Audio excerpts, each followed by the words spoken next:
brother. Eu tô vendo assim na minha frente Tomb Raider, tá ligado? Mas ué. Jurassic Park, tá ligado? Só faltou aquele bonezinho. Você, tipo, Esse negócio de Jurassic Park é interessante, porque muitas vezes o pessoal me faz pergunta de dinossauro. E eu explico que não é. Não é nessa vibe, aí eu não? explico assim, gente, vamos imaginar o seguinte: tem o Jurassic Park e tem o Indiana Jones. Eu sou Indiana Jones, não é Jurassic Park. Porque quem lida com dinossauros, embora tenha técnicas de arqueologia, às vezes também é chamado de arqueólogo, mas, a rigor, quem trabalha com dinossauros é o paleontólogo. Entendeu? O geólogo. Ou seja, a gente viu o seguinte: tudo que é da invenção da escrita para cá, me interessa. Da invenção da escrita para lá, aí já começa a cair no ramo da paleontologia. Embora, a rigor, existam arqueólogos que mexam com pré-história. A primeira escavação que eu participei em Shahar-Golã, em Israel, era uma cultura neolítica, pré-histórica, mas a rigor eu trabalho da invenção da escrita para cá e o meu recorte é o Mediterrâneo e o Antigo Oriente Próximo, que é a Mesopotâmia, o Levante, que é a época de Israel ali, que é a região de Israel, a Anatólia, que é a região da Turquia atual. Então, esse é que é o meu recorte. Então, a cultura dos egípcios, dos gregos, dos romanos na época de Jesus, e eu lido muito com aquela cultura que gravita em torno do mundo bíblico. Corre risco de você, nas tuas escavações, encontrar alguma coisa que você não saiba, que na verdade interesse a um paleontólogo, mas não interessa a você e você não consiga identificar? Existe esse risco? Claro, claro. Por isso que uma coisa que a gente faz na arqueologia hoje, a arqueologia é uma ciência multidisciplinar. Vou dar um exemplo. Lembra que eu falei que eu vim lendo uma dissertação de mestrado que eu vou participar da banca em breve? A parte do reator atômico, da análise do quartzo, eu não entendo bulufas disso. Não entendo bulufas disso. E quando a gente faz uma pesquisa com um químico, com um físico, eu não entendo nada do que ele faz para pegar a amostra. Eu só pego a amostra da peça e coloco lá para ele. Mas, em compensação, eu publiquei um artigo até com o pessoal lá do IPEM, sobre um tijolo cuneiforme, que eu até mencionei da outra vez que eu vim aqui, do Nabucodonosor. Eles também não entendem nada de acadiano. Você entendeu? Então, por exemplo, eu sei dizer se uma cerâmica é romana ou se ela é grega. O cara que mexe com datação de cerâmica, ele não entende nada daquilo. Mas ele consegue levar aquela cerâmica para o laboratório e observar. Aí tem um outro que ele já trabalha com a estrutura da época. Então, você tem o paleolinguista, por exemplo. O conhecimento que eu tenho de egípcio, de hieróglifos e acadiano, ele é primário. Eu não sou um especialista em acadiano. Eu leio um pouquinho ali de egípcio, alguma coisa. Eu não sou especialista. Acadiano? Acadiano era a língua da Babilônia antiga, da Acade, né? Então, você tem as primeiras línguas escritas da humanidade. Começou com o sumeriano. É o Escorpião Rei, pô. Escorpião Rei arcadiano. É o Scorpion, exatamente. O rei acadiano. É mesmo? Não, mas é fictício, né? Não, eu tenho ficção do Escorpião Rei. Escorpião Rei, mas é fictício, mas é rei da Acádia, exatamente. Então, aquela escrita cuneiforme e tudo. Então, quando eu encontro uma inscrição, por exemplo, assim, como já aconteceu, eles encontram as inscrições, o cara fala assim, olha, pelo conhecimento que eu tenho, assim, ó, isso aqui parece fenício. Entendeu? Mas é uma visão primária. Aí a gente leva para um camarada lá no laboratório que manja. Eu falo, não, isso aqui não é fenício, isso aqui é o garítico, tá em ugarítico. Tal. Então aí eu faço uma publicação de um trabalho junto com ele, onde eu descrevo uma parte que eu encontrei e ele descreve a outra. Você está entendendo?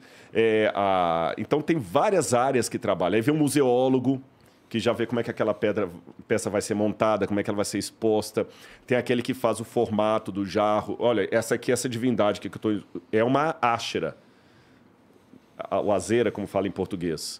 É a única coisa que isso é uma azeira. Mas eu levo para um especialista só em religião cananita e falo assim, é uma azeira, mas essa aqui é de origem persa.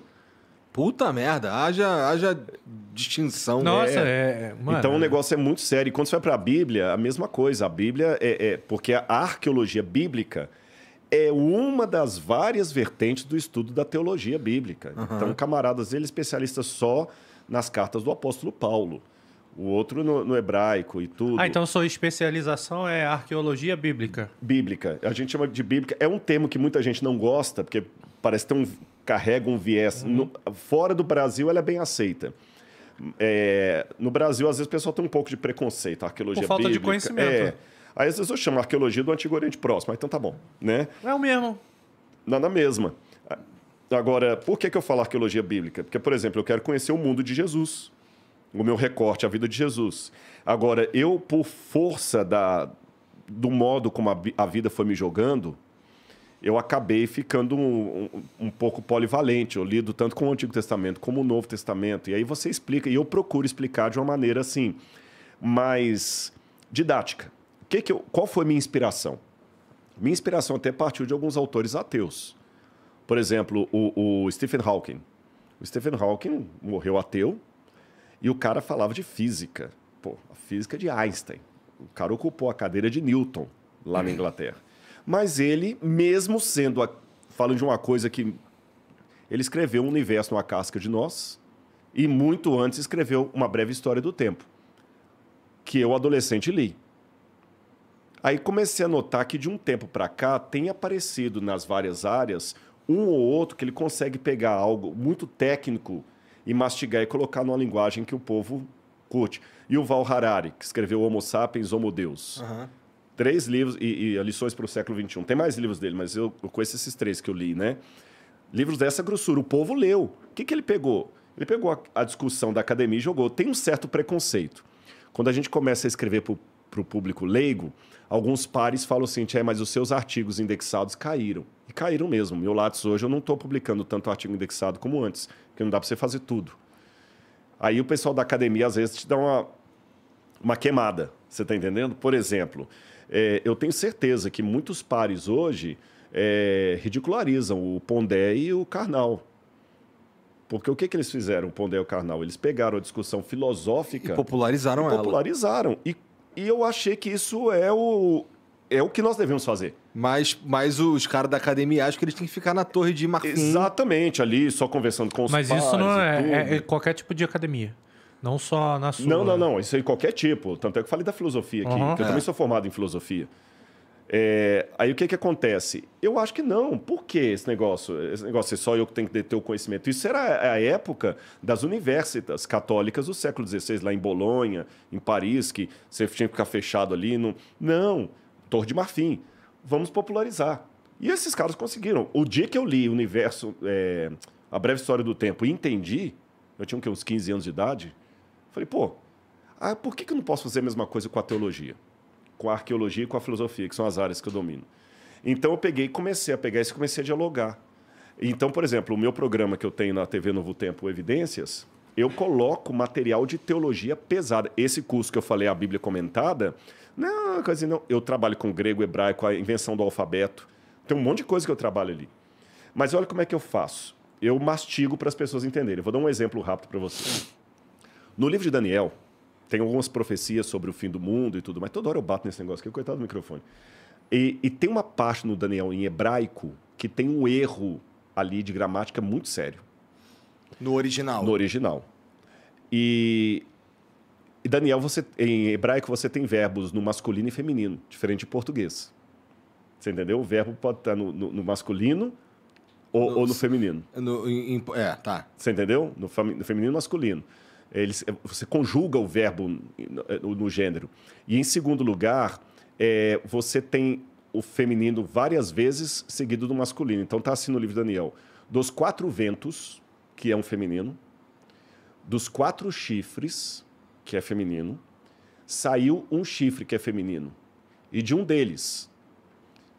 Mas se esses 3 são femininos, aqui tem que ser de uma delas. Agora, qual a relevância disso para entender Daniel? Aí eu explico para o pessoal, olha, gente, você está lendo a Bíblia desse jeito, mas no hebraico está assim. Agora eu vou pegar esse conhecimento técnico e passo para o pessoal de uma maneira codificada. É como se eu dissesse assim, das 4 ventanias, das 4 pontas e de uma ponta, de todos eles, não, tinha que ser de todas elas. Entenderam o erro? Mas por que está esse erro lá? É de propósito. Tem um artigo publicado num jornal de língua hebraica que fala que há mais de 400 ocorrências de erro na Bíblia hebraica proposital, que era uma forma irônica do profeta chamar a atenção para a mensagem dele. Agora eu vou explicar isso para você entender em casa. Aí eu vou colocar no quadro, esse programa não foi ao ar ainda, vou colocar no quadro assim, é como se eu escrevesse assim, eu vou sair no quadro lá assim, todos cometemos erros. errar com H é humano com U. Se eu escrevo errar com H é humano com U, Aham. Você vai dar atenção àquilo. Você tá chamando a atenção que errar é humano. que errar é humano. Não é que eu não sei a gramática, não é que eu sou analfabeto. Eu errei de propósito. Aí eu mostro para as pessoas que a Bíblia é um livro que tem ironias na escrita para chamar atenção. Só que sem eu explicar isso, a pessoa nunca vai saber. Agora, mesmo que a pessoa em casa não saiba grego nem hebraico, eu enriqueço o conhecimento dele da Bíblia e falo, pô, que legal. A Bíblia tem esse lance, eu não sabia. Poxa, é um livro interessante. Por que eu vou ficar com esse conhecimento do hebraico só para os alunos de teologia? Você está entendendo? Outro exemplo. Era só Daniel que fazia isso? Não, isso tem em outras passagens também. Mas Daniel é o que mais faz. Tanto no texto aramaico de Daniel como no texto em hebraico. E ficou muito tempo essa pergunta de tipo, caraca, Daniel é ruim na gramática, ou não? Muitos documentos se perderam do passado, né? Mas os judeus massoretas, que eram os que copiavam a Bíblia na Idade Média, já tinham percebido esses erros. Mas, interessante, eles não corrigiram. Isso é uma prova que a Bíblia foi mantida fielmente copiada. Eles não corrigiram. Eles deixaram. A outra coisa interessante, olha o humor na Bíblia. Já falei, né? Se um homem não sabe rir de uma boa piada,